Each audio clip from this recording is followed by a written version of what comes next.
Shop Honda, and then come see us. But hurry, these offers won't last long.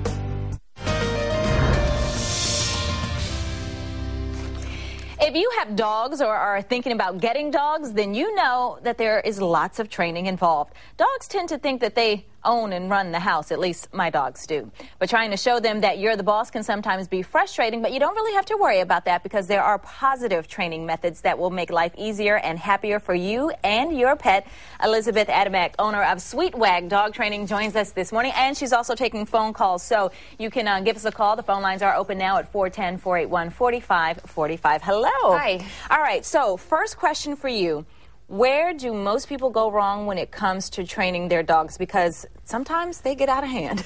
I think the biggest problem is consistency. You have to be, very true. No one's 100%, but the more consistent you can be with the animal, the better it's going to be for them. They learn actually very quickly. So, for example, if your dog comes up and mugs you for attention while you're watching TV and you give them attention to quiet them, they learn that the way to get attention from you is to come up and mug you for it. Okay. What we do a lot is when our dog is being good like this, we sit back and relax, and we don't give them attention for doing that. But this is the time they should. Exactly. They deserved it. Okay. Well, we want to reinforce this behavior. So when your dog is being good and leaving you alone, that's the time that you have to work.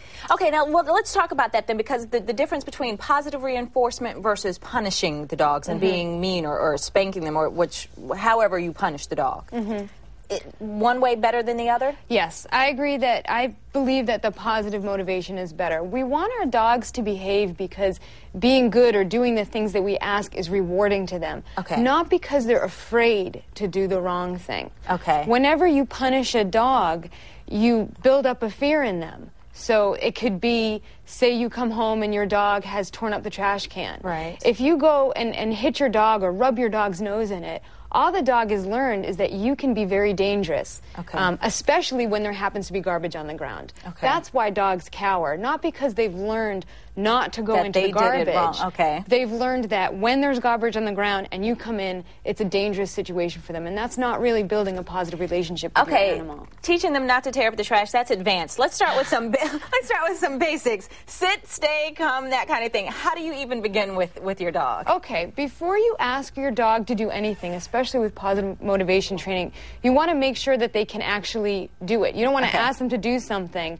and have no way to get them into the position. Like make my coffee? Exactly, I don't expect them to do that, but sit. They do that easy. That's an easy one. Sit would be easy, I would think. Well, let's look at sit then. Okay. Before I'm going to ask him to sit, I'm going to show him what it means. And I'm going to make sure I can get him into the position without touching them. If you manipulate a dog into a position, they don't learn to get themselves into the position. Okay. So what I'm going to do is use a piece of food to lure him into the position I want, and then I'm going to go ahead and give him a reward for it. And I'm going to do sitting down at the same time because it's good to have two opposing movements. So for down, same thing. I'm going to make sure I can get him into the position. So for the sit, treat goes by the nose, and you lift it up.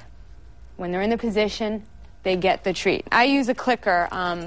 The clicker marks more precisely when they've gotten in the exact position. Okay. So you want to use it right the millisecond before they're where you want them to be. So for the down, right as his elbows are about to hit, I'm going to click and then deliver the reward. For the sit, right like that. When you're ready to add the verbal cue, you want it to precede the movement. Now I know I can get him to do those things. All right, I'm going to stop you there because we have several callers who want to ask questions. Everybody wants to know what to do with their pets. So Elizabeth Adamek, Sweet Wag is taking, from Sweet Wag, is taking your pet training questions. Our hotline is open at 410-481-4545. That's coming up next. You're watching Fox 45 Morning News, all local, all morning. What if you kissed Morgan Fairchild? Uh-oh. Yeah, but what if she was your best friend's mom? I'm sorry, I kissed your mom. What? But nothing happened. Nothing. Ask Joey. Joey, you knew about this? You know, knowledge is a tricky thing. Next, Friends. Tonight at 7 on Fox 45. People always ask me why I got into this business. Maybe it's just nice when everybody knows your name. Jerry Springer, today at 2 on Baltimore's Fox 45. Welcome to the Sign Then Drive event. Ta-da! What do you think? I love it. Yeah, it's really nice.